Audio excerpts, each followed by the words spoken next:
الحمدللہ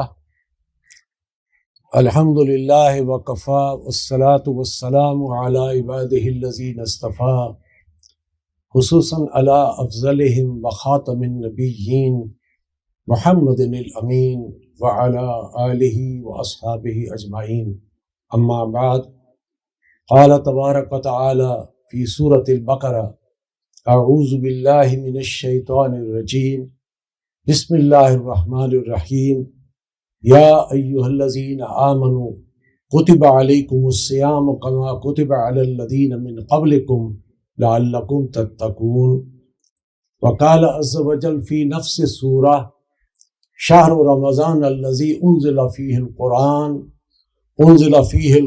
ہدی للناس وبینات من الہدی والفرقان فمن شہد منکم الشہر فلیصم ومن كان مريضا أو على سفر فعدة من أيام أخر يريد الله بكم اليسر ولا يريد بكم العسر ولتكملوا العدة ولتكبروا الله على ما هداكم ولعلكم تشكرون صدق الله العظيم رب اشرح لي صدري ويسر لي أمري واحلل عقدة من لساني يفقهوا قولي اللہم ارنا الحق حقا وارزقنا اتباعہ وارنا الباطل باطلا وارزقنا اجتنابہ آمین یا رب العالمین۔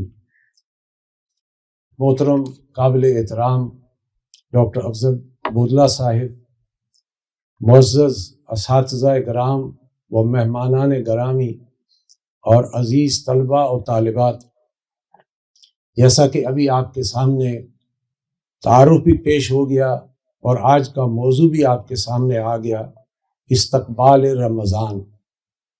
ہم جانتے ہیں کہ رمضان کا مہینے کی آمد ہے اور جو عبادات، بنیادی عبادات اللہ نے ہم پر فرض کی ہیں، ان میں روزہ ثواب کے اعتبار سے سب سے زیادہ اہمیت کا حامل ہے۔ نبی کریم صلی اللہ علیہ وسلم کی حدیث ہے کہ آپ نے فرمایا کہ بنی الاسلام علی خمس، اسلام کی بنیاد 5 چیزوں پر ہے۔ ابھی بنیاد کی بات ہو رہی ہے، جیسے عمارت کی ایک بنیاد ہوتی ہے اور پھر اس کی دیواریں کھڑی ہوتی ہیں، پھر چھت ڈالی جاتی ہے، تو ابھی دیواروں اور چھت کی بات نہیں ہو رہی، صرف بنیاد کی بات ہو رہی، فاؤنڈیشن جسے کہتے ہیں۔ وہ 5 چیزوں پر مشتمل ہے: شہادت اللہ الہ الا اللہ واشہد ان محمدا عبدہ ورسولہ واقام الصلاۃ وایتاء الزکوٰۃ وحج البیت وصوم رمضان۔ فرمایا کہ 5 چیزیں اسلام کی بنیاد ہیں: کلمہ شہادت کہ اللہ کے سوا کوئی معبود نہیں اور محمد صلی اللہ علیہ وسلم اللہ کے بندے اور رسول ہیں، پہلی چیز یہ۔ دوسرا یہ کہ نماز کو قائم کرنا، تیسرا یہ کہ زکوٰۃ کو ادا کرنا، چوتھا یہ کہ رمضان کے روزے رکھنا، اور 5واں یہ کہ جس کو استطاعت ہو وہ حج پڑھے اور اپنے گناہوں کی بخشش کا سامان تیار کرے۔ تو یہ 5 عبادات ہیں جو ہر مسلمان پر حیثیت کے اعتبار سے فرض ہے، لیکن اجر کے اعتبار سے اس میں سب سے زیادہ اجر وہ روزے کو ہے، کیونکہ نبی کریم صلی اللہ علیہ وسلم کا یہ فرمان ہے کہ میں اپنے بندے کی عبادات کو 10 سے لے کر 700 گنا تک بڑھا دیتا ہوں۔ اب نماز ہے، نماز فرض ہے، لیکن آپ نے کس کنڈیشن میں نماز پڑھی، کتنے خضوع و خشوع سے نماز پڑھی، کن سرکمسٹانسز میں نماز پڑھی، کتنی توجہ اور فوکس سے نماز پڑھی، تو اس میں پھر 10 سے لے کر 700 گنا تک اللہ تعالیٰ اس کا اجر بنا دیتا ہے۔ تو فرمایا کہ اللہ تعالیٰ فرماتا ہے کہ میں اپنی اس تمام عبادات کو 10 سے لے کر 700 گنا تک بڑھا دیتا ہوں، سوائے روزے کے، یعنی روزہ اس کیٹیگری میں نہیں فال کرتا، وہ علیحدہ فال کرتا۔ اور فرمایا کہ الصوم لی وانا اجزی بہ، روزہ فرمایا وہ خاص میرے لیے ہے اور اس کی جزا میں خود ہی دوں گا۔ تو گویا کہ باقی چیزیں تو جو کہ وہ بھی اللہ کی عبادات ہیں، لیکن روزے کا خاص مقام یہ ہے کہ اللہ فرماتا ہے یہ تو 700 گنا سے بھی زیادہ تک میں خود اس کی جزا جو ہے وہ دوں. تو اس اعتبار سے روزہ اجر و ثواب کے اعتبار سے سب سے بڑی عبادت ہے. نبی کریم صلی اللہ علیہ وسلم نے ایک مرتبہ ایک خطبہ ارشاد فرمایا جب رمضان کا آغاز ہوا، اور یہ خطبہ امام بیہقی فی شعب الایمان نے اس کو نقل کیا، پورا خطبہ کافی طویل خطبہ، میں صرف اس کے چند نکات آپ کے سامنے رکھوں. فرمایا کہ اے لوگوں، آپ نے جمع کیا اور فرمایا اے لوگوں، تم پر ایک بڑا ہی برکتوں والا مہینہ آنے والا ہے، اور اس میں ایک رات ایسی ہے کہ جو 1000 مہینوں سے بہتر رات. اگر 1000 مہینے کو انسان کی زندگی میں کنورٹ کیا جائے تو یہ تقریباً 84 پلس ایئرز بنتے ہیں، 84 سال پلس کچھ مہینے، یعنی ایک رات کی عبادت 84 سال کی عبادت سے زیادہ بہتر. تو ایک رات ایسی ہے، اور آپ وہ جانتے ہیں کہ لیلۃ القدر ہے، اور جو آپ صلی اللہ علیہ وسلم فرمایا اس کو 21، 23، 25، 27، 29 میں تلاش کرو تاکہ تم زیادہ سے زیادہ اللہ کی عبادت کر سکو. تو اس روزے میں یہ بڑا برکتوں والا مہینہ ہے. جیسے نیکیوں کا موسم بہار ہوتا ہے، اسی طرح یہ مہینہ ہے خاص اللہ کی عنایت، خاص اس میں اللہ کی برکتیں جو ہے وہ اللہ نے اس کے ساتھ منسلک کر دی ہیں. اس میں فرمایا کہ روزہ رکھنا فرض ہے، اور رات کو قیام اگرچہ نفل ہے لیکن اس میں اجر و ثواب اس کا بہت ہے. اور اس میں ایک انسان جب کوئی نفلی نیکی کماتا ہے تو فرمائے اس کو اس کا اجر فرض کے برابر دیا جائے، اور فرض کام کرتا ہے جیسے نماز پڑھتا ہے تو اس کو 70 گنا زیادہ اجر دیا. تو یہ خاص نیکیوں کا موسم بہار ہے، یہ خاص مہینہ ہے، اس میں ہر چیز ملٹیپلائی ہو جاتی ہے. اور اس میں فرمایا کہ یہ صبر کا مہینہ ہے، اور صبر اس کا بدلہ جنت ہے، اور باہم ہمدردی کا مہینہ ہے. یعنی اس مہینے میں خاص طور پر فقراء ہیں، مساکین ہیں، جو بھی معاشی اعتبار سے کمتر ہیں، ان کے ساتھ تم ہمدردی رکھو اور ان پر کام کم کر رکھو، اور تاکہ وہ بھی روزے جو ہے وہ رکھ سکیں. اور صبر کا بدلہ جو ہے وہ جنت ہے. اور اس میں فرمایا کہ جو شخص بھی اپنے کسی مسلمان بھائی یا بہن کو روزہ افطار کروائے گا تو اس کے لیے اللہ تعالیٰ اس کی گناہوں کی مغفرت فرمائے گا اور جہنم سے اس کی رہائی دلائے گا، اس کی آگ، اس کی گردن کو آگ کی تپش سے بچا لے گا. اس پر صحابہ اکرام آپ جانتے ہیں کہ رمضان کا مہینہ فرض ہوا تھا مدنی زندگی میں. اس وقت مسلمان زیادہ تر جو مہاجر تھے وہ مکے سے مدینے آئے ہوئے تھے، اور بہت ہی یعنی قسم پرسی اور مشکل حالات میں سے گزر رہے تھے. یہ تو وہاں کے انصار نے ان کو بہت ہیلپ آؤٹ کیا، لیکن وہ خود اتنی حیثیت نہیں رکھتے تھے. تو انہوں نے اللہ کے رسول سے پوچھا کہ اللہ کا رسول، ہمارے پاس تو اتنی بھی سرمایہ نہیں ہے کہ ہم اپنے بھائی کو روزہ افطار کرائیں، کو کھانا کھلائیں وغیرہ. تو حضور نے فرمایا کہ یہ شخص، جو شخص اس کو پانی کے گھونٹ سے یا لسی کے گھونٹ سے بھی روزہ افطار کرائے گا، اس پر بھی یہ لاگو ہے کہ اللہ تعالیٰ اس کے گناہوں کی بخشش، اس کی گردن کو جہنم کی آگ سے بچا لے. اور فرمایا کہ جو شخص اپنے مسلمان بھائی کو سیر ہو کر کھانا کھلائے گا تو اس کو تو اللہ تعالیٰ قیامت کے دن میرے حوض کوثر سے ایسا سیراب کرے گا کہ تھرو آؤٹ دیٹ پیریڈ اس کو کوئی پیاس نہیں لگے جو اس نے کھانا کھلا کر دیا. تو آپ سوچئے کہ اس ایک مہینے میں صرف پانی کے گھونٹ سے اور لسی کے گھونٹ سے، اور اگر اللہ توفیق دے تو کھانا پیٹ بھر کر کھانا کھلانے سے، تو اتنا اجر اللہ تعالیٰ نے دیا کہ اس کے گناہوں کی بخشش، جہنم سے رہائی، اور اس پر اللہ تعالیٰ کی کمال شفقت اور رحمت ہوگی.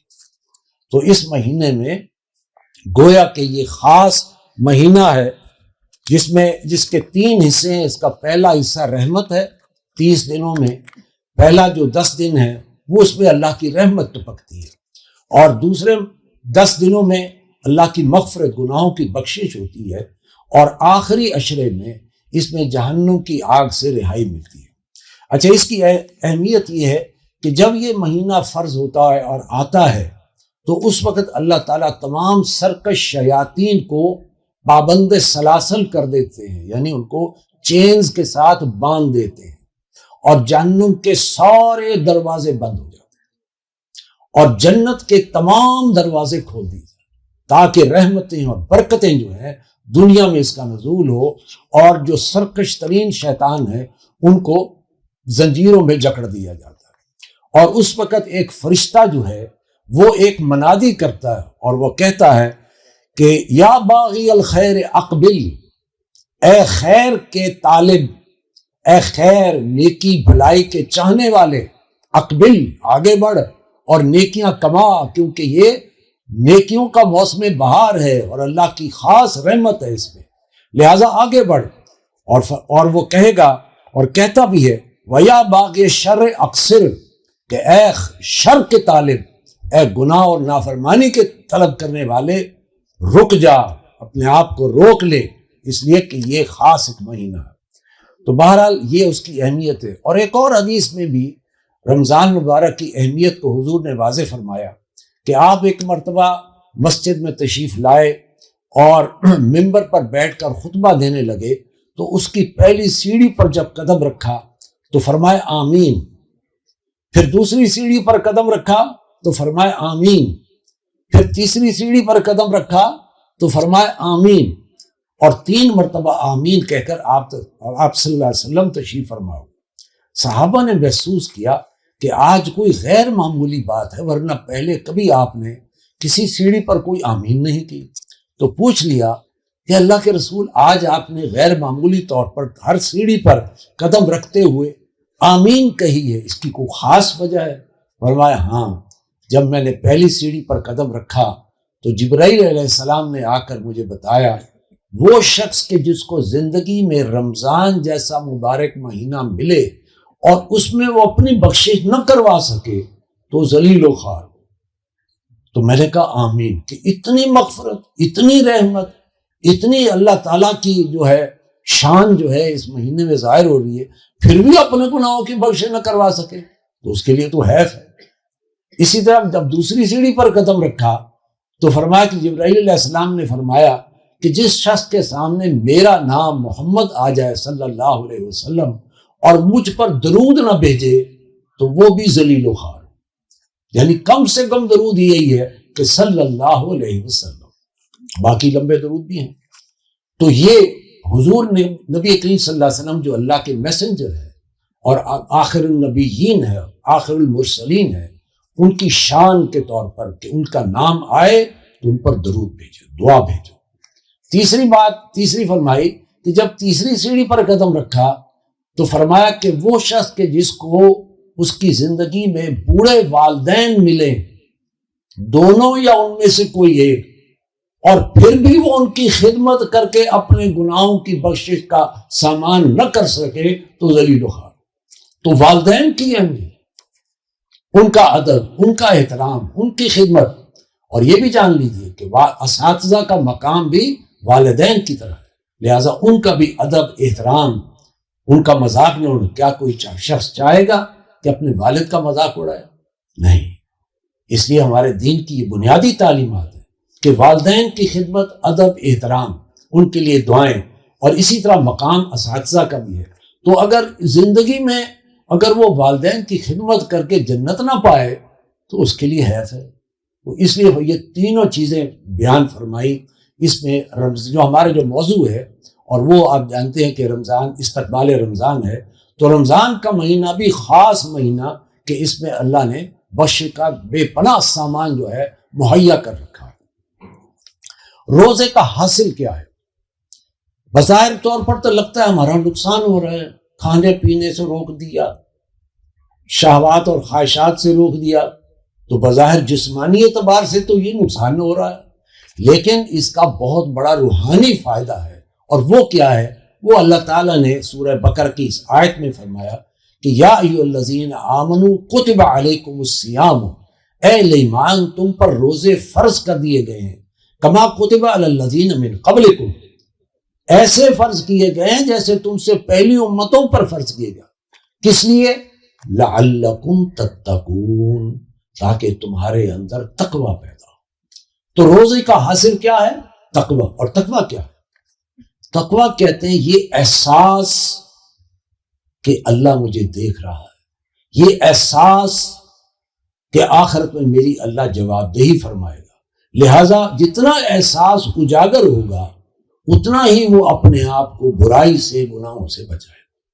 جیسے کسی کے دل میں اپنے والد کے لیے ادب، احترام اور محبت ہے، وہ چاہے علیحدگی میں دوستوں کے ساتھ کوئی غلط کام ہو سکتا ہے، کہ فرض کیجئے سگریٹ پیتا ہے، لیکن اس کی خواہش ہوگی کہ والد صاحب کے سامنے ایسا نہ، بلکہ ان کے کانوں تک میری بات پہنچے ہی نہیں، کیونکہ آپ کے دل میں اپنے والد کے لیے احترام ہے کہ والد کے سامنے اس طرح کا مجھے کام نہیں کرنے. بس اسی احساس کو سمجھیے، یہ احساس اللہ کے لیے جاگ جائے کہ میرا اللہ، چاہے میں اکیلا ہوں and nobody is watching me، مگر اللہ تو دیکھ رہا ہے. اچھا دائیں بائیں فرشتے بھی بیٹھے مجھے دیکھ رہے ہیں. جتنا یہ احساس گہرا ہوگا اتنا ہی آپ اپنے آپ کو برائی سے روکیں. سو یہ ہے تقوی، خدا خوفی. تو اس مہینے کا حاصل یہ ہے کہ اللہ تعالیٰ کی توفیق بڑھ جاتی ہے، تائید بڑھ جاتی ہے کہ انسان میں وہ احساس مزید اجاگر ہو جاتا ہے اور وہ اپنے آپ کو گناہوں سے بچانے کی کوشش کرتا ہے. حضرت ابی ابن کعب فرماتے ہیں کہ ان کے سب جب پوچھا گیا حضرت عمر فاروق رضی اللہ تعالیٰ عنہ کہ مجھے بتائیے کہ تقویٰ کسے کہتے ہیں، تو انہوں نے بڑی پیاری مثال دے کر سمجھایا.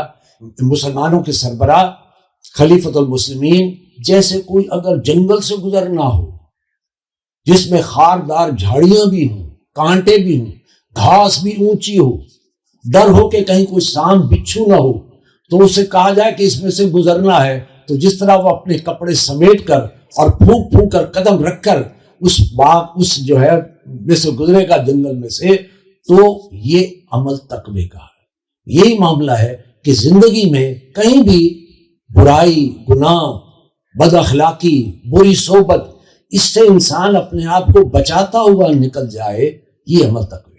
اور یہ وہ احساس ہے میرا اللہ مجھے دیکھ رہا ہے، میرا اللہ مجھ سے پوچھے گا.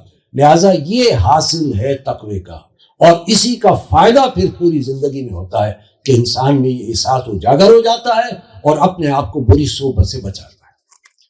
اس میں فرض کے حوالے سے فرمایا کہ تم پر فرض ہے، کما کتب علی الذین من قبلکم، اور جیسے تم پر پہلے بھی فرض ہے. نبی کریم صلی اللہ علیہ وسلم جب آپ گئے مدینہ میں تو وہاں دیکھا کہ یہود کی 3 بستیاں ہیں اور وہ 10 محرم کو وہ روزہ رکھتے ہیں. تو آپ نے اس کا مطلب یہ ہے کہ وہ پہلے روزے رکھتے تھے، اور قرآن صحیح کہہ رہا ہے کہ جیسے تم سے پہلوں پر فرض کیے گئے. تو ان سے پوچھا بھائی تم 10 محرم کو روزہ کیوں رکھتے ہو؟ تو انہوں نے کہا کہ اس دن ہمیں اللہ تعالیٰ نے فرعون کی غلامی سے آزاد کرایا تھا، یعنی فرعون غرق ہوا اور بنی اسرائیل کو اللہ نے بچا لیا، تو شکرانے کے طور پر ہم روزہ رکھتے ہیں. تو حضور نے فرمایا مسلمانوں سے کہ ہم تو ان سے بڑھ کر حضرت موسیٰ علیہ السلام کے حقدار بنتے ہیں، لہٰذا ہم زیادہ جو ہے ہم بھی روزہ رکھیں گے، لیکن فرمایا کہ کہیں مشابہت نہ ہو جائے، لہٰذا 2 روزے رکھو. تم 9 اور 10 کو روزہ رکھو یا 10 اور 11 کو روزہ رکھو. تو اس سے بات یہ ظاہر ہوئی کہ پچھلی امتوں میں بھی روزے فرض تھے اور مسلمانوں پر بھی روزے فرض کیے گئے. اچھا اس میں البتہ یہ ہے کہ روزہ صرف کھانے پینے سے رکنے کا نام نہیں ہے. That is one thing, that's part and parcel of it. یہ اس کی ایک چیز ہے. حضور نے فرمایا وَلَّمْ يَدَعْ قَوْلٍ كَمْ مِنْ صَائِمٍ لَيْسَ لَهُ مِنْ صِيَامِهِ إِلَّا الْجُوعُ. کتنے ہی روزے دار ہیں کہ جن کو سوائے بھوک پیاس کے اور کچھ بھی نہیں ملتا. روزہ رکھا ہے، کھانے پینے سے بھی رک گئے، لیکن پھر بھی حضور فرمایا ان کو وہ بھوکے پیاسے رہتے ہیں، باقی ملتا کچھ نہیں. کیوں؟ فرمایا مَن لَّمْ يَدَعْ قَوْلَ الزُّورِ وَالْعَمَلَ بِهِ. جو شخص زبان کے مفاسد یعنی جھوٹ سے نہیں رکتا، کھانا پینا تو بند، ساتھ خواہشات بھی بند، شہوات بھی بند۔ اسی طریقے سے زبان کے مفاسد ہیں، بد زبانی ہے، بد کلامی ہے، یا کوئی بیہودہ لطیفے بازی ہے، یا چغلی ہے، یا جھوٹ ہے، یا غیبت ہے، تو یہ سارے زبان کے مفاسد ہیں۔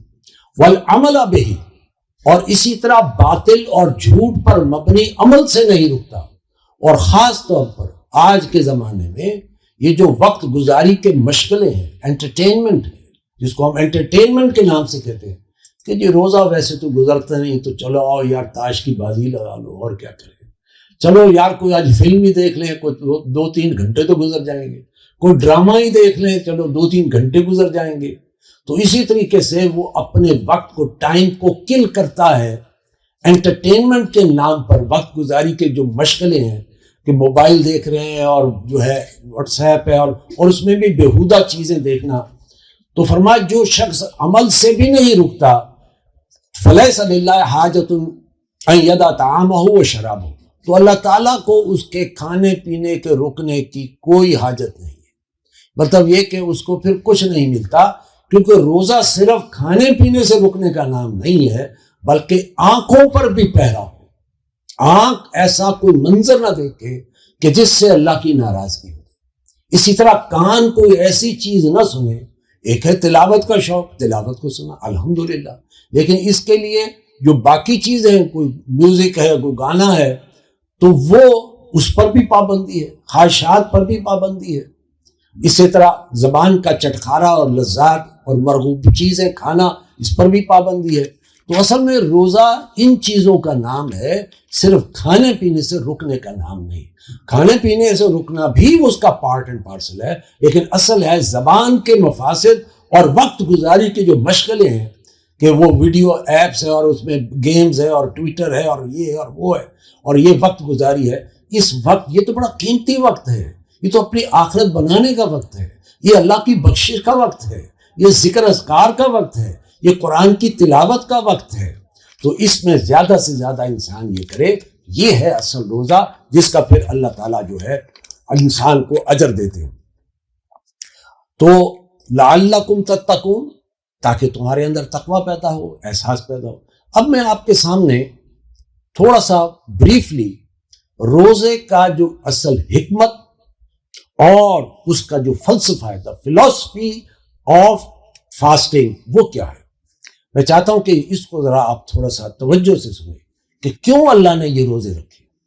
دیکھیں، انسان جو ہے، میں ہوں، آپ ہیں، آپ جانتے ہیں قرآن مجید میں یہ اللہ نے انسان کو مٹی سے بنایا ہے، مٹی نہیں ہے، مٹی کے اجزاء، ایلیمنٹس اس کے اندر شامل۔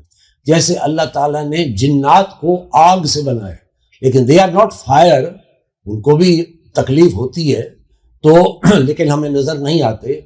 تو اللہ نے انسان کو مٹی سے بنایا، تو یہ حیوانی وجود مٹی سے بنا ہے۔ اس کے اندر ایک چیز ہے جس کو نفس کہتے ہیں، اور اس نفس کے بارے میں اللہ تعالیٰ نے قرآن میں ارشاد فرمایا، ان النفس لامارۃ بالسوء، نفس انسان کو برائی کی طرف ابھارتا ہے۔ تو ہمارا جو حیوانی وجود ہے، اس کا پارٹ اینڈ پارسل وہ نفس ہے، اور یہ شیطان کا آرگن ہے۔ اس کے اندر یہ نفس جو ہے، یہ بدی کا رجحان رکھتا ہے، یہ کہتا ہے انسان کو مجھے کھلاؤ، مجھے پلاؤ، مجھے مرغوب چیزیں جو ہے چکھواؤ، ٹھیک ہے نا، میری خواہشات کو پورا کرو، میری شہواتی جذبات کو پورا کرو، مجھے اس سے کوئی غرض نہیں ہے، یہ حلال ہے، حرام ہے، I don't care, I need it, get it for me. تو نفس جو ہے وہ تقاضا کرتا ہے برائی کا، نہ حلال حرام کی پرواہ کرتا ہے، بلکہ بدی کی طرف ہو رہا، مجھے آرام دلواؤ، میں خوب جو ہے مزے سے آرام سے لیئرلی زندگی گزاروں، یہ نفس کے تقاضے ہیں۔ تو حیوانی وجود کے اندر اہم ترین چیز نفس ہے، جو شیطان کا یوں سمجھی آرگن ہے۔ آپ جانتے ہیں، آپ نے باجا دیکھا ہوگا کہ اس کے اندر جب انسان پھونک مارتا ہے تو اس میں سے ساز نکلتے ہیں، تو اسی طرح نفس کے اندر شیطان پھونک مارتا ہے، اندر انگرینڈ یہ چیزیں ہیں، آلریڈی برائی بدی یہ چیزیں موجود ہیں، ان کو جو ہے جلا بخشتا ہے، ان کو جو ہے ابھارتا ہے، لہذا شیطان اپنی تھوتنی جما کر نفس ہی کے ذریعے سے انسان کو برائی پر، اس کی خواہشات پر، شہوات پر آمادہ کرتا ہے اور ابھارتا ہے۔ اچھا، ایک طرف انسان کا یہ وجود ہے، لیکن انسان اصل میں حقیقت میں دو انسان ہیں۔ ایک اس کے اندر ایک اور وجود بھی ہے، بالکل سیپریٹ وجود ہے۔ جیسے امام سعدی فرماتے ہیں کہ آدمی زیادہ طرفہ ماجون است از فرشتہ سرشتہ وز حیوان۔ انسان دو چیزوں کا مرکب ہے، اس میں شیطان بھی ہے، اس میں فرشتہ بھی ہے۔ یعنی ایک اس کے اندر برائی کا ایلیمنٹ ہے، وہ نفس ہے، وہ برائی کی طرف کھینچتا ہے، اور دوسرا جو نیکی خیر اور بھلائی کا ایلیمنٹ ہے وہ بھی انسان کے اندر ہے، اور وہ کیا ہے؟ وہ انسان کے اندر ڈالی گئی روح ہے۔ ایک نقطہ ہے نور کا جو آپ کے دل اور قلب کے اندر ہے، روح وہاں رہتی ہے، اور روح کے اندر انگرینڈ ہے نیکی، خیر، بھلائی، اچھائی، خدمت خلق، اچھے اخلاق، والدین کی محبت، والدین کا ادب احترام، بڑوں کا ادب احترام، اچھے اخلاق اور انصاف، اخوت اور محبت، حیا کا پیکر، شرم و حیا، یہ چیزیں انگرینڈ ہیں آپ کی روح کے اندر۔ یہ جو نقطہ ہے نور کا، اچھا یہ نور سے بنا ہے، وجود آپ کا مٹی سے بنا ہے، لیکن روح مٹی سے نہیں بنی۔ وَإِذَا سَوَّيْتُهُ فَنَفَخْتُ فِيهِ مِنْ رُوحِي فَقَعُوا لَهُ سَاجِدِينَ۔ قرآن میں اللہ فرماتا ہے کہ جب میں نے آدم کو مٹی سے بنایا اور اس کی نوک پلک سنوار دی، اور جب میں نے پھونکا اس میں اپنی روح، تو فرشتوں سے کہا کہ اس کے سامنے سجدہ کرو۔ یہ سجدہ کیوں تھا؟ یہ اصل میں روح جو نورانی چیز ہے اس کی بنا پر، ورنہ مٹی کا بنا انسان، نور کے بنی ہوئی مخلوق، وہ ظاہر بات ہے وہ افضل چیز تھی اور یہ کمتر چیز تھی۔ لیکن انسان کے اندر جو نور سے بنی ہوئی روح ہے، جس میں نیکی، خیر اور بھلائی اور اچھائی کا مادہ ہے، وہ اتنی پاورفل چیز، اتنی اللہ کی پسندیدہ، اللہ کا قرب اس کے اندر ہے کہ وہ فرشتوں سے کہا کہ آپ سجدہ کریں۔ تو یہ دو چیزیں انسان کے اندر، ہر انسان کے اندر ہے۔ قرآن میں آتا ہے یسألونک عن الروح قل الروح من امر ربی، آپ سے روح کے بارے پوچھتے ہیں، کہو یہ تو میرے رب کا امر ہے، یہ تو میرے رب کی چیز ہے، یہ میرے رب کے پاس سے آئی ہے، بڑے قرب و جوار سے آئی ہے، بڑی محبت سے اللہ نے روح ڈالی ہے۔ تو یہ اقبال نے جو خودی کا فلسفہ بیان کیا ہے، یہ در حقیقت خودی کیا ہے؟ یہ روح ہی ہے، روح کا تصور ہے۔ اقبال خود کہتا ہے کہ نقطہ نوری کے نام او خودی، ایک نقطہ ہے نور کا جس کا نام میں نے رکھا ہے خودی۔ زیر خاک ماں شرار زندگی، میرے اس خاکی وجود میں جو اصل حرارت ہے، جو اصل انسانیت ہے، وہ اس نقطہ نور کی وجہ سے۔ تو خودی کا فلسفہ بھی سارا وہ روح کا ہے۔ تو در حقیقت یہ دو چیز، اب دیکھیے، اب آپ نے روزے کا فلسفہ سمجھنا، ایک طرف نفس ہے میرے اندر، آپ کے اندر، سب کے اندر، وہ انسان کو کھینچتا ہے برائی کی طرف، بے حیائی کی طرف، دوسری طرف روح اس کو کھینچتی ہے نیکی خیر۔ So there is a struggle going in your heart، ہر انسان کے اندر کشمکش ہے۔ جیسے آپ جانتے ہیں گھوڑ سوار اور گھوڑے میں کشمکش ہے۔ گھوڑ سوار چاہتا ہے کہ میری مرضی کے مطابق گھوڑا چلے، مجھے اپنی منزل پر پہنچنا ہے۔ گھوڑا چاہتا ہے میں اپنی مرضی سے چلوں، آہستہ چلوں، تیز چلوں، دائیں جاؤں، بائیں جاؤں۔ لہٰذا there is a constant struggle between the rider and the horse۔ اسی طرح کانسٹنٹ سٹرگل آپ کے اندر موجود ہے، نیکی اور بدی میں ایک سٹرگل، کشمکش ہر وقت جاری ہے۔ ظاہر بات ہے اگر تو انسان کا گھوڑا جیسے گھوڑ سوار پر حاوی ہو جائے اور اس کی باگیں ڈھیلی ہو جائے، تو ظاہر بات ہے گھوڑے نے کیا کرنا ہے؟ گھوڑ سوار کو کہیں جو گرانا ہے اور اپنی مرضی کرنی ہے۔ تو اگر انسان کے اندر نفس حاوی ہو جائے تو وہ انسان کیا ہے؟ وہ نفس کا غلام بن جاتا ہے، اور اس میں کیا ڈیولپ ہو جاتا ہے؟ ہرس، لالچ، خود غرضی، حسد، برائی، ظلم، ناانصافی، یہ انسان اس کی شخصیت کا پارٹ اینڈ پارسل ہے، کیونکہ اس کو اور جو اس کے اوپر حاوی ہو جاتا ہے، اور یہ انسان واقعتاً پھر وہ انسانیت کے مقام سے گر جاتا ہے۔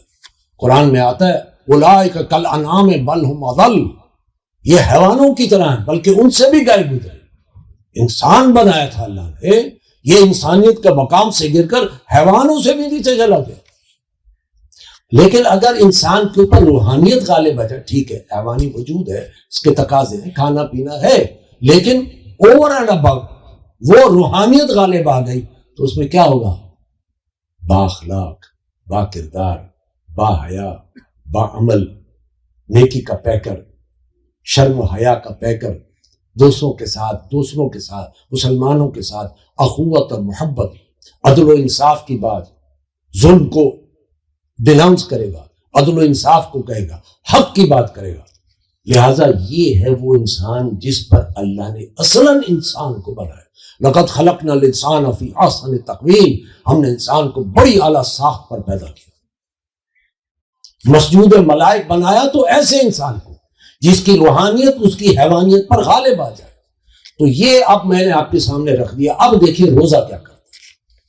تو بیسک یہ ساری میں نے آپ کو تھیم جو بنیاد بتائی ہے یہ روزے کے لیے. روزہ کیا کرتا ہے؟ نفس کو کمزور کرتا ہے. کھانا نہیں، پینا نہیں، خواہشات نہیں، جو نفس کے تقاضے ہیں، شہوات نہیں، آنکھ کا پردہ، کان کا پردہ، ٹھیک ہے نا، یہ ساری چیزوں پر پابندی. نتیجہ کیا ہوتا ہے؟ نفس کمزور ہو جاتا ہے. اگر آپ ایک انسان کو 2-3 دن صرف پانی پر رکھے، تیسرے دن میں وہ نیچے گرنے لگ جاتا ہے. تو اسی طرح نفس بھی کمزور ہو جاتا ہے. اب نفس جب کمزور ہوتا ہے، 11 مہینے تو نفس نے خوب عیش کی.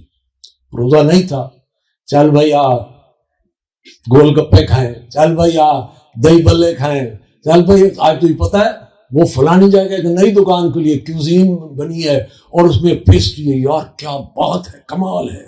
اور یہ 11 مہینے تک ہم نے خوب عیش کی. نتیجہ کیا ہوا؟ نفس موٹا ہوتا گیا، نفس کو قوت ملتی گئی، نفس جو ہے وہ برائی کی طرف راغب کرتا گیا، اور روح بیچاری وہ کمزور ہوتی گئی یہاں تک کہ بے ہوش ہو گئی. تو 11 منتھس میں ہم نے خوب عیش کی. اب 1 مہینے میں اللہ نے کہا جیسے اوور ہالنگ ہوتی ہے نا، گاڑی کی اوور ہالنگ ہوتی ہے، فیکٹری کی اوور ہالنگ ہوتی ہے، لہذا اوور ہالنگ کرواؤ. اب کھانا نہیں، پینا نہیں، خواہشات نہیں، شہوات نہیں، کچھ نہیں. اب نتیجہ یہ ہوتا ہے کہ جب نفس کمزور ہوتا ہے روح کو ہوش آتا ہے. وہ جو 11 مہینے سے بےہوش پڑی ہوئی تھی اس کو ہوش آتا ہے، وہ اٹھتی ہے. اور جب آپ جانتے ہیں کہ آدمی بے ہوش ہو جائے نا، جب اٹھتا ہے نا تو پہلی بات کہنا پانی پانی پانی، اپنی خوراک تاکہ پانی جائے میں ہوش میں ہوں. تو روح کی بھی غذا ہے. روح جب ہوش میں آتی ہے اپنی غذا مانگتی ہے، اور روح کی غذا کیا ہے؟ قرآن مجید. وہ بھی نور سے بنی ہے اور وہی بھی نور سے بنی. نغمہ وہی ہے نغمہ کہ جس کو روح سنائے اور روح سنے اور روح سنائے. یہ نغمہ قرآن کا روح الامین حضرت جبرائیل علیہ السلام نے سنایا روح محمدی کو علیہ السلام. تو جب وہ رات کو قرآن سنتی ہے روح تو بیدار ہوتی ہے، اور اس کے اندر انگرین نیکی، خیر، بلائی، اللہ کا قرب، اللہ کی محبت وہ جاگتی ہے. اور نتیجہ یہ ہے کہ وہ اللہ سے ہم کلام ہونا چاہتی ہے، دعا مانگتی. ایک دعا تو وہ ہوتی ہے روٹین میں، ہم ہر نماز کے بعد ہمیں پتہ بھی نہیں ہوتا کہ قاری صاحب کیا کہہ رہے ہیں، بھائی ادھر ادھر دیکھا جائے، آمین آمین، چلو. ایک ہی دعا، ایک دعا ہوتی ہے کہ انسان پر کوئی تکلیف آ جائے، واقعہ بیماری آ جائے، یا اللہ خیر کرے، اللہ خیر کرے والدین میں سے کسی کی زندگی کا چراغ گل ہو جائے، تو پھر جو رات کو وہ دعا مانگتا ہے نا، آنکھوں سے آنسو لبریز ہوتے ہیں اور انسان اللہ سے گڑ گڑا کر، یا اللہ تو رحم فرما، یا اللہ تو صحت دے، یا اللہ میرے والدین کو بخشش کر، یا اللہ ان کو جنت دے. تو یہ دل سے جو دعا، یہ اصل میں روح جاگ جائے، یہ روح کی بیداری ہے. ہم کلام ہونے کا، مالک میرے کہاں ہے تو، مجھ کو تیری تلاش ہے، مجھ کو ہے تیری جستجو، مجھ کو تیری تلاش ہے. تو اللہ تعالیٰ جب انسان کے دل سے وہ روحانیت برآمد ہوتی ہے، نفس کمزور ہو گیا، روزے نے اس کو کمزور کر دیا، روح جاگ گئی، روح بیدار ہو گئی، اس کو غذا ملی قرآن سے، وحی سے، اب وہ جاگتی ہے تو وہ اللہ سے ہم کلام ہونا چاہتی ہے، دعا کے ذریعے سے اللہ سے ملاقات کرنا چاہتی ہے. تو اللہ تعالیٰ فرماتے قرآن وَإِذَا سَأَلَكَ عِبَادِي أَنِّي فإنی قریب، اے میرے بندے، جب اے نبی جب میرے بندے آپ سے میرے بارے میں پوچھیں تو ان سے کہو میں دور نہیں، میں بہت قریب ہوں. I am very near to you. ایک حدیث میں حضور فرماتے ہیں کہ اللہ تعالیٰ فرماتا ہے کہ میں اتنا بڑا ہوں، کبیر ہوں، کہ کائنات میں کہیں نہیں سما سکتا. I am so big, this whole universe, اس کا آپ تصور نہیں کر سکتے کہ یونیورس کتنی دور ہے. اور اللہ فرماتا ہے میں اس یونیورس سے اتنا بڑا ہوں کہ میں کہیں یونیورس میں سما نہیں سکتا، لیکن میں اپنے بندہ مومن کے دل میں سما جاتا ہوں. کہ وہ دل جو جاگتا ہے، وہ دل جو بیدار ہے، جس کی روح بیدار ہے، جس نے اپنے نفس کو کمزور کیا ہے اور اس نے اپنی روح کو بیدار کیا ہے، تو اللہ تعالیٰ ایسے دل میں سما جاتا ہے. تو کہنے کا مقصد یہ ہے روزے کا وہ مقام کہ وہ نفس کو کمزور کرتا ہے. 11 مہینے جو عیش کی ہے اس پر پابندی، کیونکہ اب پورا جسم کی اوور ہالنگ ہو رہی ہے. نفس کو کمزور کیا اور روح کو پالش کیا اور اس کو قرآن مجید جو ایک وحی ہے اور نور سے بنی ہے وہ سنایا تاکہ اثر نو اس کے سامنے بات آ جائے. Who am I? Why was I sent here? میں کون ہوں؟ مجھے اللہ نے کیوں بھیجا ہے؟ کیا صرف کھانے پینے اور عیش کرنے کے لیے؟ نہیں. I have to go back. مجھے اللہ نے بھیجا ہے، ایک امتحان ہے. I'm passing through an examination. الزم ہستی سے تو ابھرا ہے مانند حباب، اس زیاں خانے میں تیرا امتحان ہے زندگی. اقبال کہتا ہے تیری حیثیت سمندر پر آئے ہوئے ایک بلبلے کی طرح جو چند سیکنڈ کے لیے رہتا ہے اور ختم ہو جائے. تو تیری مانند حباب تم ایک بلبلے کی طرح ہو. اس زیاں خانے میں تیرا امتحان ہے زندگی. یہاں یو آر بینگ ٹیسٹڈ. یہ نہ سمجھو کہ یہ زندگی ہے، اصل زندگی تو مرنے کے بعد ہے. یہ تو ایگزامینیشن ہال ہے. جیسے آپ امتحان کی تیاری کرتے ہیں، بہت اچھی بات ہے، دنیا کی تعلیم حاصل کرنا بھی بہت ضروری ہے. یہ علم الاسماء ہے اور اس کا ذکر قرآن میں ہے. دنیا کی تعلیم بھی حاصل، لیکن یہ مت بھولو اصل زندگی مرنے کے بعد ہے. اور وہاں پر آپ کے ساتھ نہ والدین ہوں گے، نہ کوئی گاڑی ہوگی، نہ گھر ہوگا، نہ دنیا کی چیزیں ہوں گی. آپ ہوں گے اور آپ کے اعمال ہوں گے، آپ ہوں گے اور آپ کے اخلاق. لہذا دس کوسچن کہ why was I sent here? Where will I go after this? یہ زندگی صرف یہ 60 70 80 برس کی نہیں ہے. زندگی بڑی طویل ہے. ہم اس سے پہلے بھی زندہ تھے. اس کو عالم ارواح کہتے ہیں. جب اللہ نے تمام روحوں کو پیدا کیا اور سلا دیا، پھر عالم دنیا آئی، پھر ان روحوں کو ایک جسم دیا اور دنیا میں پیدا ہوئی. پھر عالم برزخ ہے، یعنی بٹوین آخرت اینڈ دنیا دیر از اے ٹائم پیریڈ. اس کو برزخ کہتے ہیں، اس کو پردہ کہتے ہیں، جس کو قبر بھی کہہ سکتے ہیں، برزخ بھی کہتے ہیں. اور پھر عالم آخرہ ہے اور پھر جنت اور دوزخ. تو زندگی تو بڑی طویل ہے. یہ 5 سٹیجز ہیں، اس میں سے 60 70 برس جو ہے یہ دنیا میں امتحان ہے. امتحان میں اللہ تعالیٰ دے. یہ فرشتے دائیں بائیں بیٹھے کاہے کے لیے بیٹھے ہیں؟ یہ آپ کی ہر بات کو نوٹ کر رہے ہیں، آپ کے ہر عمل کو نوٹ کر رہے ہیں. And this will be presented as a thesis before Allah on the day of judgment. کہ یہ کرتا رہا ہے، یہ اس نے کہا ہے. تو اصل تو تیاری اس کی ہے. دنیا کے پیپر بھی تیار کریں لیکن اوور اینڈ ابو آخرت کی تیاری بھی کریں. تو روزہ آپ کو ہیلپ آؤٹ کرتا ہے کہ آپ کی نفسانی خواہشات کو کمزور کرتا ہے، آپ کی روحانیت کو بیدار کرتا ہے اور آپ کی توجہ، فوکس اور محبت اور رغبت اللہ کی طرف کرتا ہے تاکہ آپ اچھے عمل کریں. تو بہرحال یہ ہے. اچھا پھر آگے فرمایا شہر رمضان الذی انزل فیہ القرآن. رمضان کا مہینہ وہ ہے جس میں قرآن نازل ہوا. یہ روزے کی یہ جو ماہ رمضان کی عظمت ہے یہ کیوں ہے؟ یہ رمضان کے اندر جو قرآن نازل ہو اس کی وجہ. اگر قرآن نازل ہوتا شعبان میں، اگر قرآن نازل ہوتا کسی اور شوال میں، تو اصل میں وہ مہینہ بابرکت بن جاتا. لہذا رمضان کو جو 4 چاند اللہ نے لگا دیے، انزل فیہ القرآن، اس میں قرآن نازل ہوا. جس ہستی نے نازل کیا وہ رب العالمین، جس ہستی پر نازل ہوا وہ رحمت للعالمین، جس بستی کے اندر نازل ہوا وہ قرآن میں اس کا ذکر ہے، اس کا نام رکھا ام القرآن. جس زبان میں نازل ہوا اس زبان کو جنت کی زبان قرار دیا. جن صحابہ پر اترا وہ صحابہ حضور فرماتے ہیں الصحابی کالنجوم، میرے صحابہ ستاروں کی مانند ہیں. اور وہ جس مہینے میں نازل ہوا وہ رحمتوں اور شفقتوں اور مہربانیوں والا مہینہ. تو اصل یہ قرآن کی بدولت، یہ اس کی عظمت ہے. اور جس رات میں نازل ہوا اس رات کو فرمایا یہ 1000 مہینوں سے بہتر رات. تو شہر رمضان الذی انزل فیہ قرآن. اور آگے فرمایا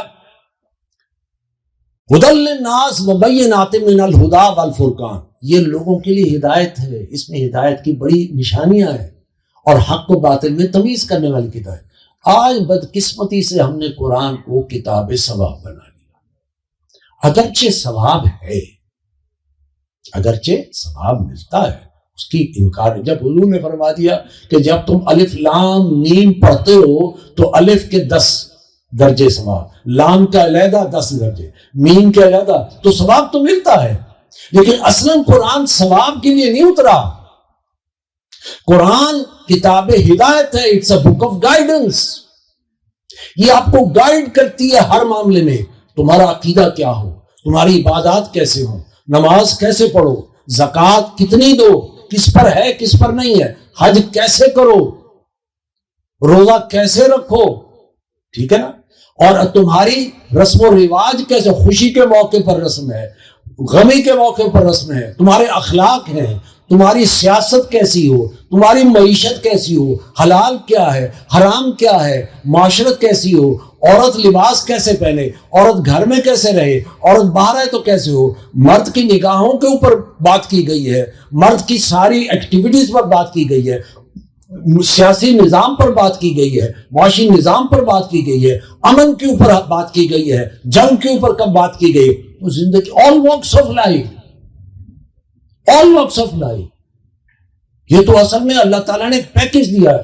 آپ نے کوئی مشین خریدی، مشین کے ساتھ ایک بکلیٹ ہوتی ہے، وہ بکلیٹ بتاتی ہے کہ اس کے پارٹس کون سے ہیں، کون سا بٹن آن ہوتا ہے، کون سا بٹن آف ہوتا ہے، خرابی ہو جائے تو یہ کرو وہ کرو. وہ اصل میں اگر آپ بکلیٹ کو گھما دیں گے تو مشین اگر خراب ہوئی تو آپ تو بیٹھے ہوں گے. اصل قرآن بکلیٹ ہے اللہ کا، اللہ کی کتاب ہے، کتاب ہدایت، رہنمائی کرتی ہے زندگی کا. تمہارے والدین کے ساتھ کیسے تعلق، تمہاری اولاد کے ساتھ تعلق، تمہارے رشتہ داروں کے ساتھ، تمہارے مسافروں کے ساتھ، تمہارے غربا و مساکین و غریبوں کے ساتھ تعلق ہے.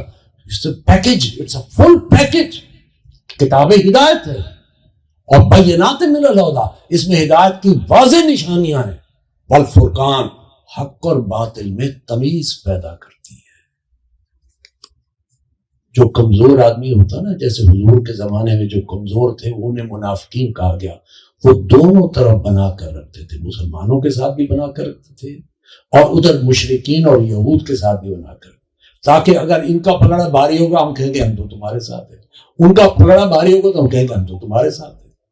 یہ منافقت ہے. دوئی، ڈبل ایجنٹس. اقبال کہتا ہے باطل دوئی پسند ہے، حق لا شریک ہے. شرکت میں آنا ہے، حق کو باطل نہ کر قبول. تم حق کا ساتھ دو، باطل کا ساتھ نہ دو. تو لہٰذا یہ قرآن حق و باطل میں تمیز پر. اگر آپ کو جاننا چاہیں کہ حق راستہ کون سا ہے، سچ راستہ کون سا ہے، کس راستے کو مجھے اپنانا چاہیے، اٹ از قرآن. فالو قرآن. والفرقان، یہ فرق پیدا کرنا ہے، حق و باطل میں تمیز پیدا کرنا. لہذا اس مہینے کی جو برکت ہے وہ قرآن کی وجہ ہے. اچھا، اب روزے میں آپ جانتے ہیں یہ ایک عبادت نہیں ہے، یہ 2 متوازی عبادات ہیں جس کو اللہ نے جمع کر دیا. دن کا صیام اور رات کا قیام. دن کو روزہ رکھو اور رات کو قرآن کے ساتھ بسر کرو. وہ روح کو جگانا ہے، وہ روح کو آب حیات، روح کو جو ہے اس کی غذا دینی ہے. لہذا رات کو تراویح میں اس کو پڑھو. سنو، بدقسمتی سے ہم نے وہ بس اجمی لوگ ہیں تو ہم بس وہ پڑھ کر ثواب ہی لے دیں.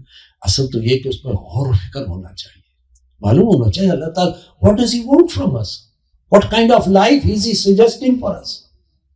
تو وہ تو ترجمے سے بات بنے گی، وہ تو تفسیر سے بات بنے گی، وہ تو ذرا وہ قرآن میں ہوتا زن اے مرد مسلمان. لہذا قرآن سمجھ.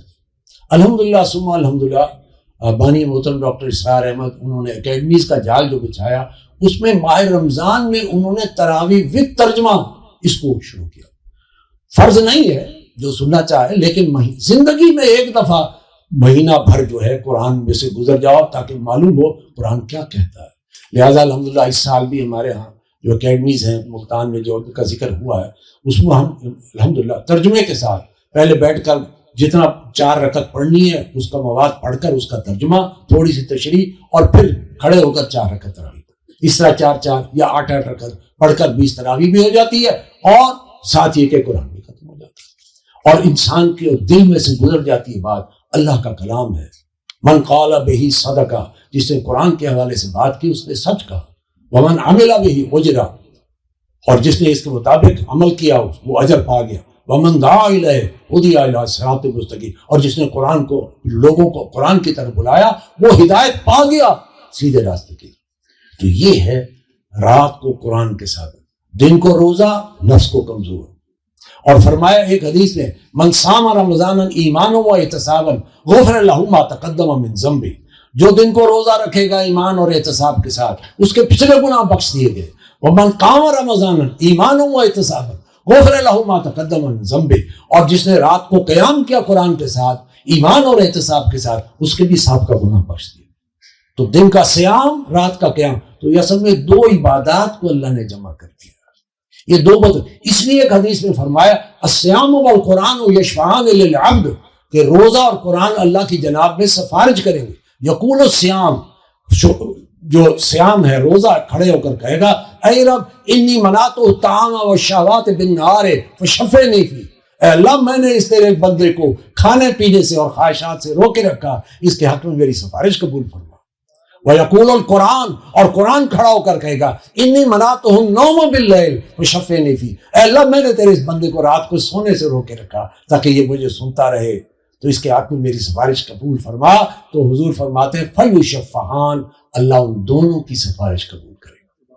تو روزہ اور قرآن یہ ہے اصل میں 2 متوازی عبادات ہیں، اور یہ پورا پیکج ہے. نفس کمزور ہو رمضان یہ روزے کے دن، اور روح بیدار ہو قرآن کے ذریعے، تو پھر انسان کے اندر وہ نیکی، خیر اور بھلائی کے جذبات وہ لنک آن کرتے ہیں زندگی. یعنی رمضان کے بعد بھی، اس ایکسرسائز کے بعد بھی وہ اس کے اندر وہ تقویٰ پیدا ہوتا ہے، خدا خوفی پیدا ہوتی ہے کہ میں کوئی برا کام نہ کروں. اللہ از واچنگ می، میں کیا جواب دوں گا اللہ کو. لہٰذا یہ تقویٰ کی دولت اس کو نصیب ہے.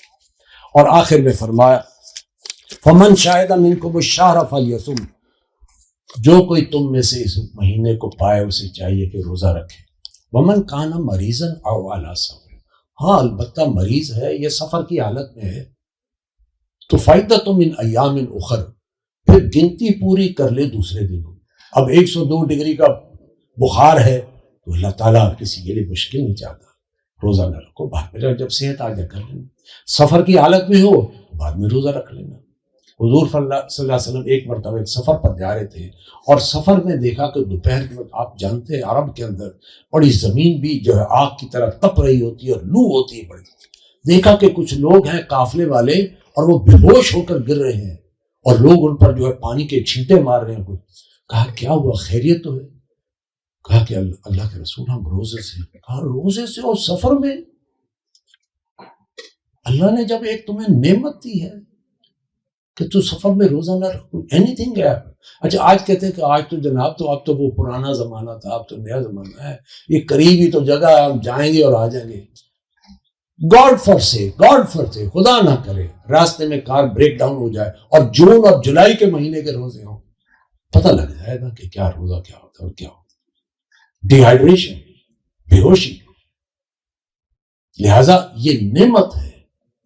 اس لیے قرآن میں فرمایا جو کوئی مریض ہے یا سفر میں ہے تو وہ روزہ رکھ لے دوسرے دنوں میں. یرید اللہ بکم الیسر ولا یرید بکم العسر، اللہ تمہارے لیے آسانی چاہتا ہے، مشکل نہیں چاہتا. اللہ اپنے بندے کو خام خواہ 102 ڈگری کا ٹیمپریچر ہے اور سفر بھی کر رہا ہے اور جو ہے فرض نہیں کیا، نہیں، یہ 2 اس کو رعایتیں دی ہیں، بعد میں رکھ لینا. لیکن اگر صحیح ہو، صحیح سلامت ہو، صحت مند ہو، گھر پہ ہو، روزہ پھر فرض ہے. لہذا وَلِتُكْمِلُوا الْعِدَّةَ، اور چاہیے کہ گنتی پوری رکھو. اب یہ آخری ٹکڑا ہے اور اس کے ساتھ ہی میری بات ختم ہو جائے گی. وَلِتُكَبِّرُوا اللَّهَ عَلَىٰ مَا هَدَاكُمْ، یہ بہت اہم ٹکڑا. اچھا روزہ رکھ لیا، نفس کو کنٹرول کر لیا، قرآن سن لیا، روح کو جلا بخشا، انسان حضرت انسان بن گیا، اس مقام پر پہنچ گیا جس پر اللہ نے اسے پیدا کیا، مسجود ملائک بن گیا، اس مقام پر آ گیا جہاں فرشتوں نے اس کو سجدہ کیا تھا. یہ انسان اگر بن گیا تو اب باقی زندگی میں کیا کرے؟ تقویٰ بھی مل گئی. What should he do? 11 months are coming after that. What should be his aim and objective? اس کا aim کیا ہونا چاہیے؟ یہاں پہ وَلِتُكَبِّرُ اللَّهَ عَلَى مَا هَدَاكُمْ. اب اللہ نے تمہیں جب ہدایت دی ہے، قرآن جیسی نعمت دی ہے، روزے جیسی عبادت دی ہے، تو اللہ کی کبریائی کا اعلان اور نفاذ کرو. تکبر اللہ، کبر یکبر تکبیر، تکبیرات کا اعلان اور نفاذ. یعنی ایک تو ہے اعلان، اذان میں ہم کہتے ہیں اللہ اکبر اللہ اکبر، نماز میں ہم کہتے ہیں اللہ اکبر، یہ اللہ کی کبریائی کا اعلان ہے. ایک مجاہد بھی اپنی جنگ میں جب ہوتا ہے تو وہاں پر بھی نعرہ تکبیر اللہ اکبر کہتا ہے. تو یہ اللہ کی کبریائی ہے زبان سے. لیکن کیا زبان سے صرف اللہ اکبر کہہ کر اور عمل سے ہم اس کو جھوٹا ثابت کرتے ہیں تو کیا اللہ بڑا ہے؟ اللہ بڑا ہے، لیکن ہم اللہ کی بڑائی کا حقیقی معنوں میں اقرار نہیں کہ صرف زبان سے کہہ رہے ہیں، کیونکہ ہمیں پتہ ہے اذان میں اللہ اکبر ہے، نماز میں اللہ اکبر ہے، ہم پڑھ دیتے ہیں. اللہ اکبر، اللہ بڑا تب ہوتا ہے جب اللہ کا قانون نافذ ہو، اللہ کی شریعت نافذ ہو، اللہ کا نظام نافذ ہو. ان الحکم الا للہ، حکم کا اختیار صرف اللہ کو ہے. لہٰذا جس خطہ زمین میں مسجدیں ہوں، اذانیں آ رہی ہوں، اللہ اکبر کہا جا رہا ہو، نمازیں پڑھی جا رہی ہوں، اس وقت تک اللہ بڑا نہیں ہوتا جب تک آپ کا قانون شریعت کے مطابق نہ ہو. اب ہو گیا، یہ اللہ بڑا ہو گیا. الفاظ و معنی میں تفاوت نہیں، لیکن ملا کی اذان اور مجاہد کی اذان اور پرواز ہے دونوں کی ایک ہی سی فضا میں، کرگس کا جہاں اور شاہی کا جہاں. ایک اللہ اکبر مسجد میں کہنا اور ایک اللہ اکبر مجاہد جب اپنی جان ہتھیلی پر رکھ کر اللہ اکبر. زمین و آسمان کا فرق ہے. اسی طرح اللہ اکبر کا نظام قائم کرنا، اللہ کی سپریم اتھارٹی کے طور پر مانا جائے، اللہ کی شریعت نافذ ہو، یہ ہے وہ بڑا مشن امت کا، میرا، آپ کا، سب کا. کہ روزے میں جو قوت ملی ہے، اب جو ہدایت تمہیں ملی ہے، رہنمائی ملی ہے، اب اللہ کی بڑائی کا اعلان بھی کرو اور اس کے نفاذ کے لیے جدوجہد بھی کرو. یہ ہے. اور صحابہ اکرام آپ جانتے ہیں حضور صلی اللہ علیہ وسلم خود بھی بہت بڑے ذہین تاجر تھے. ایک مرتبہ صرف بھیجا تھا حضرت خدیجہ رضی اللہ تعالیٰ ان کو اپنے تجارتی قافلے، اور اتنا مال کما کر رہے تھے کہ اگر وہ اس پروفیشن کو اڈاپٹ کر لیتے تو حضور صلی اللہ علیہ وسلم بڑے مالدار ہوتے، بہت بڑے تاجر ہوتے. لیکن جب اللہ کا حکم واضح ہو گیا کہ آپ کو بھیجا ہے اللہ کی کبریائی کا اعلان اور نفاذ کے لیے، اور صحابہ نے بھی سمجھ لیا، تو پھر ساری زندگی ایثار، قربانی، جان مال کھپانا، تکلیفیں سہنا، پریشانیاں سہنا، حتیٰ کہ اپنی جان تک اللہ کی راہ میں دے دینا، یہ انہیں اپنی زندگی کا مشن لگا. ہمارا مشن یہ، ہمیں دنیا نہیں چاہیے، ہمیں اللہ چاہیے.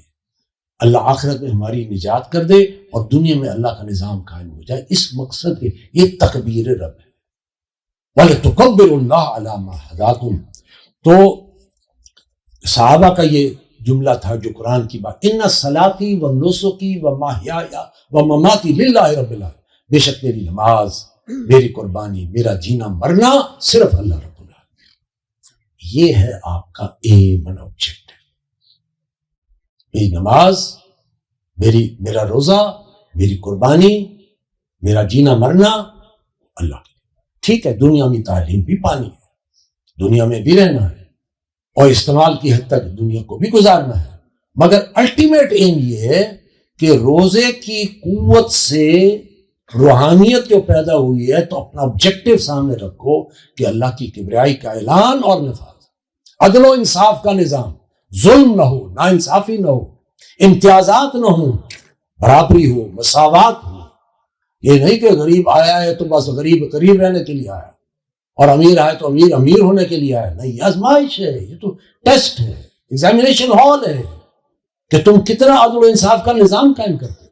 وَلِتُكَبِّرُوا اللَّهَ عَلَىٰ مَا هَدَاكُمْ وَلَعَلَّكُمْ تَشْكُرُونَ، اور تاکہ تم اللہ کا شکر ادا کرو، اس نے تمہاری بخشش کے لیے ایک اتنا بہترین مہینہ بھیجا ہے، قرآن جیسی نعمت اتاری ہے، تمہاری بخشش کا سامان رکھا ہے، فرمایا جنت ماں کے قدموں کے نیچے ہے، بخشش کا سامان۔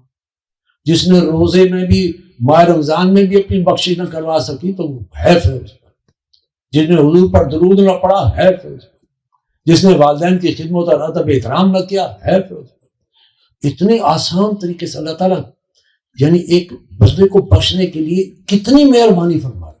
تو یہ بڑا مہربانی رحمتوں والا مہینہ آ رہا ہے، اس کا استقبال کیجئے شان کے ساتھ، اور روزے رکھیے اس کے آداب کے ساتھ، اور قرآن سنیے، وہ آپ کی روح کو بیدار کرے گی، وہ آپ کی روح کو جلا بخشے۔ اللہ تعالیٰ ہمیں سچا مسلمان بنائے، روزہ رکھنے کی توفیق عطا فرمائے، قرآن مجید اور اس کے حقوق ادا کرنے کی توفیق عطا فرمائے، اور ہمیں وہ کام ہم سے لے لے جس مقصد کے لیے اللہ نے اپنے رسولوں کو بھیجا، صحابہ کو تیار کیا، تابعین اور تبع تابعین کو تیار کیا۔ اللہ تعالیٰ ہم سے بھی وہ عمل لے لے۔ وآخر دعوانا الحمد للہ۔